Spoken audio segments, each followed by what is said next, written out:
teman-teman, Shalom, salam sejahtera untuk semua. Om Swastiastu, Namo Buddhaya, salam kebajikan. Dan nama dari Kumaila ini pada beberapa minggu belakangan memang cukup populer di kalangan masyarakat karena pembahasannya perihal agama. Nah, karena itu mari sama-sama kita dengarkan percakapannya dengan Mas Ade Armando dalam video berikut ini. Lagi-lagi aku akan bilang itu kan kontekstual ya, karena soalnya ada masanya pasukan Muslim tuh bersekutu sama pasukan Kristen di Habasyah itu Abisinia itu Ethiopia. Jadi ada kerajaan Kristen besar di sana, dan Nabi itu minta perlindungan mereka untuk melindungi kaum Muslim dari kafir Quraisy yang saat itu masih kuat.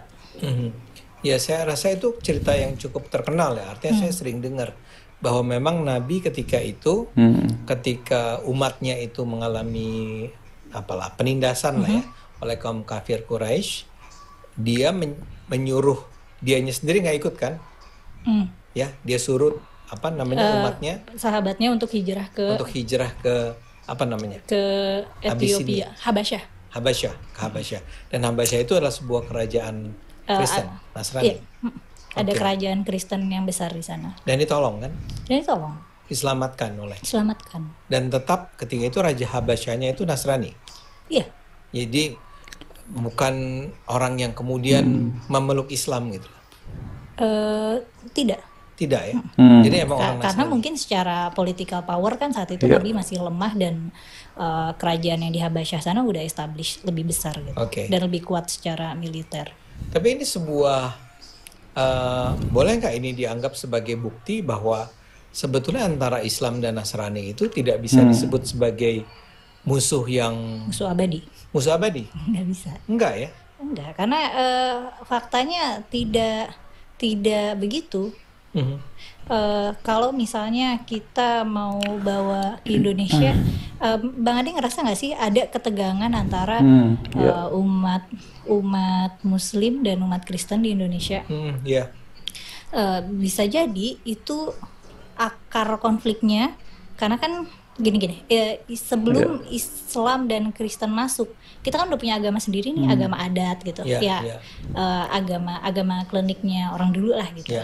Kita udah punya agama, abis itu masuk Islam dari ke barat ya, ke Sumatera, ke Jawa, terus lewat perdagangan, abis itu kan Kristen masuknya dari Indonesia Timur, kayak Papua, Maluku, NTT, itu masuk ya lewat Portugis, lewat Belanda. Dan seiring waktu ternyata jadinya ada konflik gitu. Ya kita bisa bilang konflik Poso atau konflik di Maluku. Itu kan sekarang. Ya. Itu kan sekarang. Betul. Poso, Maluku. Betul, tapi kan ini beda ininya. Maksudnya kita kalau mau lihat konflik Islam dan Kristen di sini sama Islam dan Kristen zaman Nabi, itu kan kita bisa lihat konteksnya beda. Gimana? Konteks konfliknya beda. Gimana? Bedanya apa? Kalau di kita sepertinya itu bukan, itu lebih kayak masalah masyarakat yang tergesek karena adanya budaya-budaya baru gitu. Yang terus ada perang Padri juga kan. Maksudnya dulu kan perang Padri sebelum melawan penjajah. Tadinya kan itu perangnya kaum adat dan Padri dan kaum Islam gitu. Sebelum akhirnya mereka jadinya agak bingung. Perang Padri itu kan antara orang Islam sendiri, Islam dengan Islam. Adat dan Padri kan? Islam dan kaum adat tuh kayak Islam juga kan? I don't think so deh. Kayaknya kaum adat tuh kayak kaum yang They were, jadi gini, karena seorang Minang nih. Iya. Minimal yang saya tahu, kaum adat itu adalah orang-orang Islam, tetapi menjalankan terus tradisi di Minangnya yang adu ayam. Tapi sebenarnya mereka Islam. Udah Islam tuh. Udah Islam. Oke, teman-teman, seperti yang sudah kita dengarkan bersama-sama, dan bagaimana menurut kalian obrolan antara Bang Ade Armando dengan Kumaila? Mari kita melihat beberapa komentar dari pengguna media sosial. Di antaranya di sini ada yang menuliskan, Bang Ade dan Kumaila, mohon dikoreksi pemahaman ya. Paus tetap mencintai umat Katolik ya, mereka tetap diterima di gereja untuk berdoa, ikut ibadah harian, mingguan, terima berkat dan sakramen. Lalu kemudian juga di sini Kumaila nggak takut digeruduk ya sama orang yang maha benar di Nusantara ini, karena bahasanya yang berani. Semoga tetap konsisten. Lalu kemudian juga ada lagi, tujuan Bang Ade dan Kumaila adalah supaya damai antara pemeluk agama. Saya sangat apresiasi berani bersuara tentang kebenaran dan kebaikan. Mantul emang Kumaila, banyak orang yang gak mau mengkritisi agamanya sendiri karena itu bisa berdampak ya dihakimi dengan orang-orang barbar katanya. Oke teman-teman sekalian, memang beberapa waktu belakangan nama dari Kumaila ini cukup populer ya di di kalangan masyarakat, baik itu yang Kristen maupun yang non Kristen, dengan konten-kontennya. Salah satu diantaranya seperti yang sudah kita dengarkan tadi, beliau ini memang fokusnya adalah membahas perihal dinamika dan isu-isu perihal agama. Nah memang kalau kita lihat ya dalam beberapa sesi, dalam beberapa konten yang dibuat oleh Kumaila ini, dia itu fokusnya memang membahas perihal agama, dan dia cukup berani ya, dia cukup berani memberikan kritisi-kritisi ataupun kemudian juga membuka hal-hal yang sebelumnya bahkan kita-kita yang Kristen ini nggak tahu, tetapi kemudian dia buka kepada publik, sehingga tidak mengherankan pada beberapa waktu yang lalu bahkan ada yang kemudian tidak terima dengan penjelasan-penjelasan yang disampaikan oleh Kumaila, sehingga kemarin itu teman-teman ada satu video yang saya lihat itu ya, jadi Kumaila ini ditantang apakah dia itu benar penghafal Al-Quran, ditantang dengan satu buah rumah teman-teman ya.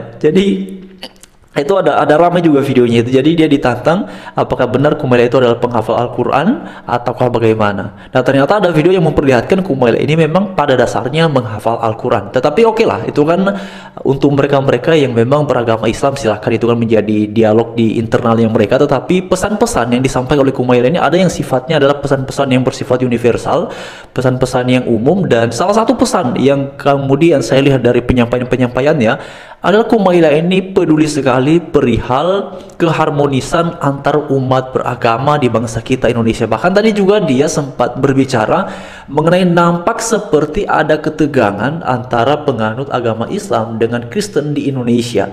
Nah tadi kan dia bicara mengenai peristiwa-peristiwa yang sudah terjadi pada beberapa tahun yang lalu, tapi sebenarnya salah satu contoh yang paling konkret ya, mengapa kemudian hubungan antara Islam dan Kristen itu di bangsa kita Indonesia, terutama pada beberapa daerah, memang tidak semua ya, terutama pada beberapa daerah itu kan sering sekali terjadi ketegangan, sering sekali terjadi ketidakharmonisan.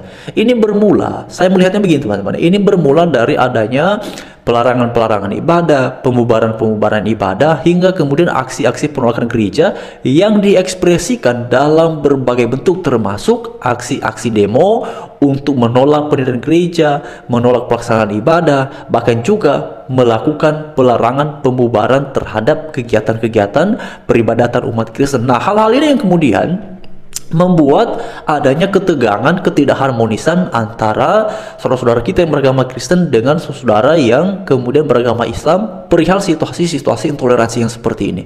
Ya, memang tidak semua daerah di bangsa kita di Indonesia itu kan terjadi pada beberapa daerah saja, dan sejauh ini puji Tuhan saudara-saudara kita ini kan beragama Kristen itu mayoritasnya ada di Indonesia Timur ya. Misalnya seperti di NTT, di sana kan di Papua itu kan mayoritasnya adalah saudara-saudara yang beragama Kristen, dan puji Tuhan daerah ini justru masuk dalam daerah toleran, masuk dalam daerah yang kemudian paling menghormati perbedaan yang ada, terutama dalam hal kebebasan beragama. Nah sebenarnya hal-hal seperti ini yang paling penting ya untuk disuarakan, hal seperti ini yang kemudian paling penting untuk disampaikan kepada masyarakat Indonesia, kepada para penganut agama, supaya ya seperti yang tadi disampaikan oleh Kumaila ini, dalam sejarahnya ketidakharmonisan antara kedua penganut agama ini kan ada masanya, tetapi juga ada waktu-waktu di mana keduanya itu justru ya, satu tadi seperti disampaikan oleh Kumaila, justru dari pihak Nabi sendiri meminta bantuan ya